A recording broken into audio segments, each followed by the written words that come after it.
Hindi, ito good news ha. Sa Monday ho, ito yung napakagandang mayora.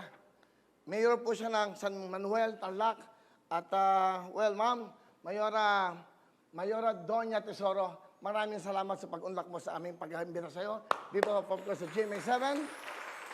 Kasi makikita mo yung ginagawa niya. She's very young, she's very talented, at she's very intelligent. She's also from Ateneo. Nag-graduate siya Ateneo.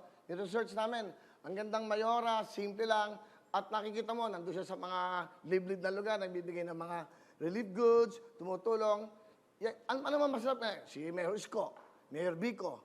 Sino pa? Meron yata yung taga Bicol eh. Yung gwapong mayor din. Di ba? So yung mga young mayors na to, kailangan ito makausap natin. O bakit? Ano ba ang kanilang iniisip na kinabukasan ng kanilang mga lalawigan? Di ba?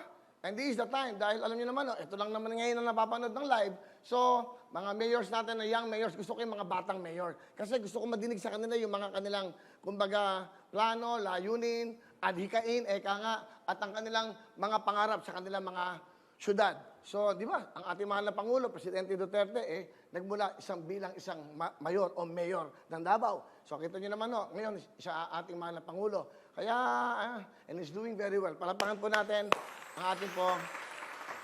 Okay, Secretary. Hello mga kapuso! Ako po si Ipon. Minabati ko unang-una dyan mga kaipo natin, mga kaskwami ko dyan. Nagustuhan nyo ba ang video na to?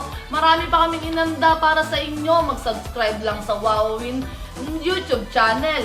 Tsaka, don't forget to hit the, the bell button para lagi kang updated. Yun lang!